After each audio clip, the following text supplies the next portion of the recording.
Hi there, Janet Fritz here for Galaxy Girl Creations. Welcome to my channel and welcome to Stretch the Sketch. This month we are using a sketch from Page Maps, and it has all these like different, I want to say they're like cut aparts or die cuts in the background, and so I'm trying to figure out how I'm going to use those. I'm going to start with these photos of my grandson and his mom and dad at a local creek. And they're just kind of creek walking. It's all, during COVID times and everything, so it's not a whole lot of places you could go, but this was one of the few places that that we could find for him to be able to just kind of go exploring. All the playgrounds were closed in the area, and so we were just trying to find something that would work. So I decided I'm going to cut down two of these photos to be half the size of those 3x4s. They're not exactly 3x4. They're done on a selfie, so they're a little bit smaller than that. And so I wanted to have a little bit of variation in the photos rather than having them all the same size, with the exception of the one. And then there's one that is in landscape rather than in portrait. So just wanted to kind of mix it up a little bit, not have like a complete grid thing looking like going on. So that's not exactly what I end up with, I don't think, but that's closer. So then I went to my wafer thin dies, the little metal dies, and I pulled out this one that looks like brackets and then a big circle, and it's not a perfect circle. It has kind of like it's not a wavy edge, but you can see there it's not deckled either, but the edge of it is not flat. It's got a little bit of ripple to it, if you will. And so this is kind of what I think I'm going with. And then I decided I need some more color because it just has like blue, orange, and green, and I need something to bring the three together because it just looks very disjointed to me. So I pulled this piece of paper out of my stash, and this is a piece of Chamel paper from Never Grow Up, or maybe it is Field Trip. I don't know. I think it's Never Grow Up. Anyway, and actually that blue paper is also a Chamel paper. But this is what I decided to pull the orange and the green together because it has that green in it.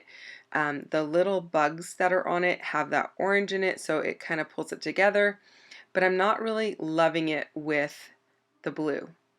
So I kind of play with it for a little while, and then I decide I'm not really sure it goes with the blue, so I'm going to ink all the edges of my photos with that blue inker, and that is a Prima inker, and it is called Farmer Jeans, or I believe it's Farmer Jeans.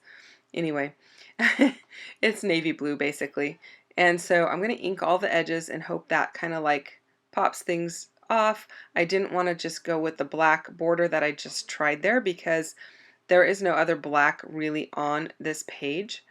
So I kind of like voted against it in my own mind. And I didn't want you to sit through watching all of that, so I did ink all of them. So then I think, well, maybe I'll go with white instead of the blue, and I do like that better, but it also might be a little bit too stark white. So then I did some mixed media that I had from another layout, and I put it under there, and I liked how that looked. So then I decided to just mix media up both pages. And I pulled out all the same inks that I had on the left-hand page, and I'm doing that on the right-hand page, but more in that bottom corner. And then I am going to add some to the left-hand page to get the upper left-hand corner so that the parts that are visible when you add the pattern paper over the top still have mixed media on them. And I am using just my Catherine Pooler inks with this little splash of water on them. I am using Lime Ricky and Eucalyptus, and I'm not sure what that light green one is. Let's see here. The blue one is Aquatini, and the light green one is probably Garden Party. It's either Garden Party or Melon Ice, if that is of any interest to you. I do like using that eucalyptus with it as well. It kind of brings in those darker tones, and so I'm liking how that looks. And then I decided to bring in a little bit of the orange, and so I ended up with Coral Cabana, I believe. I think that's the color I decided. It's either, no, sorry, it is Bellini. I chose Bellini, and that's because the orange paper, it has kind of, the orange paper has like a pink background to it with an orange, it's not really plaid, but it is kind of plaid. it's got orange lines on it. Anyway, so that's why I pulled that in, and just to give it a little bit of more texture, and I really kind of like how that's looking. I kind of feel like I might have overdone the left-hand page. I like that the right-hand page has just a tad bit less mixed media on it, but that's okay. It looks fine in the end. And I do go back and add black photo mats to all of my photos, so you're going to see that coming up in just a few moments. And I like that a lot better with the mixed media. It kind of just pulls it together a little bit more, and rather than leaving it stark white. But I do feel like I need to kind of like tone it down somehow, because that's a lot of color on this page and a lot going on. It's very busy. So that's why I'm bringing in the black photo mats. And I don't make you sit through watching all of it. You can see there, they're all matted except that last couple there, so that you see that I actually did that. Obviously, you can tell by looking at them. And then I am going to bring in some stamping with some black ink and some of that eucalyptus ink, just to kind of darken it up some more. Now I swapped out that photo because I really wanted the one of my daughter facing the camera, because in every photo she is looking away from the camera. And the photo of my grandson was not that great of a photo. It was in there because it was cute, but it's not as cute as some of the other ones. So I just decided to pull it out. It wasn't necessary to have all of them. I am going to go ahead and adhere everything down, and I am using my T-square ruler just to get everything straight. It doesn't have to be perfect, but you know, if I can get it pretty close, that would be great.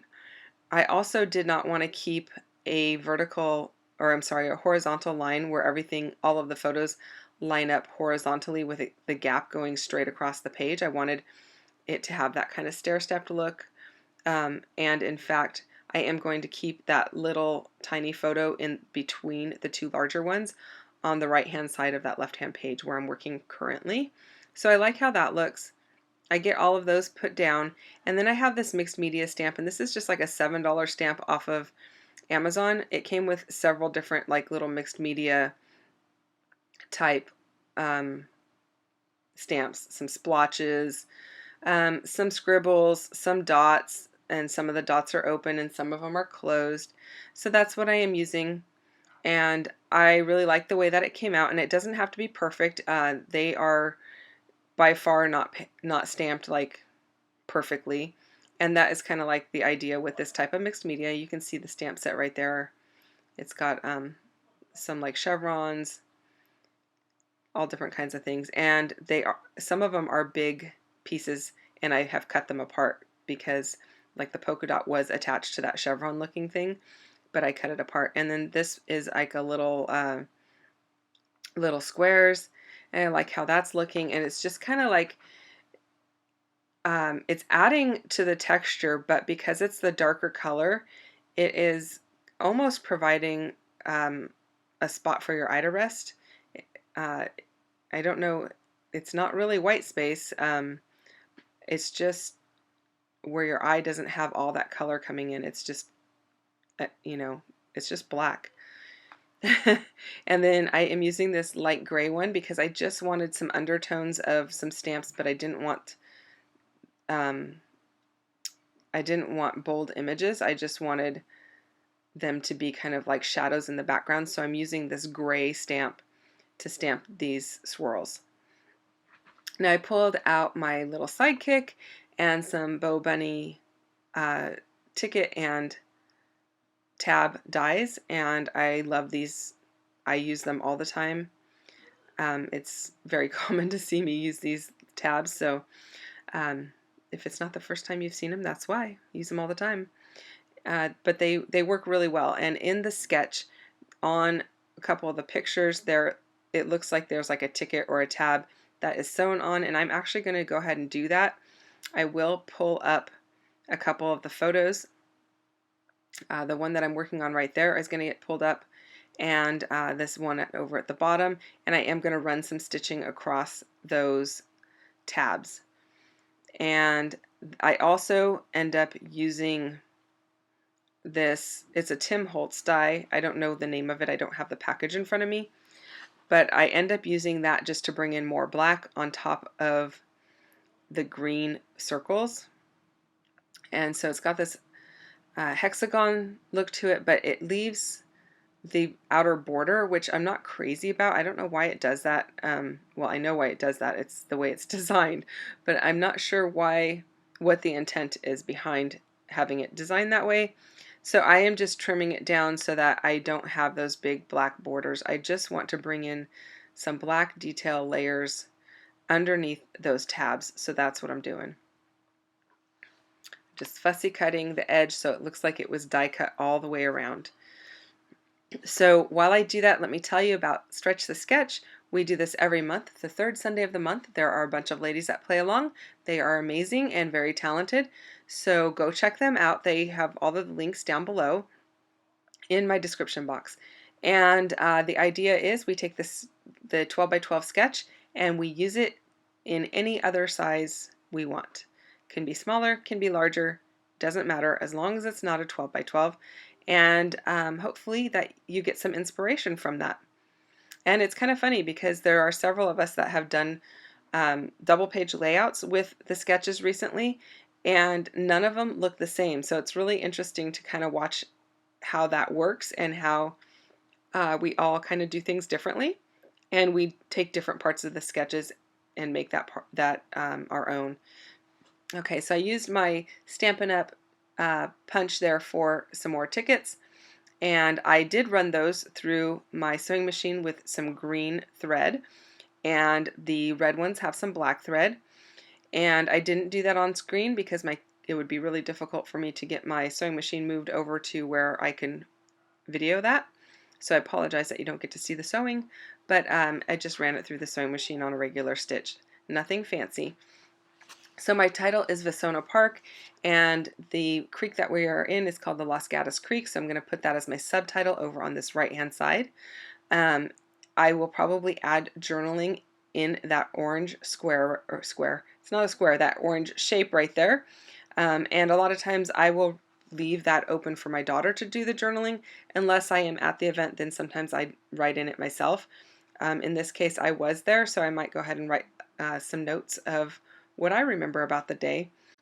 I'm going to go ahead and put some sketchy lines around the outside of the layout, and I am going to add a little bit of splatter to a couple of the areas, and that is just going to be some black Dilutions splatter. It's called Black Marble, and I really like how that looks. It also brings a little more of that black into the layout, which I really like, and that's pretty much going to do it. So go check out all of the other ladies that are playing along, and if you really enjoyed this video, hit the like button down below. And if you're not a subscriber, I'd love for you to subscribe. And if you are a subscriber, thank you so much for taking the time to subscribe and watch my videos. I really appreciate it. You can leave comments down below and I will get back to you as quickly as I can. Here come the close-ups. Thanks so much for watching. Have a great day. Bye-bye.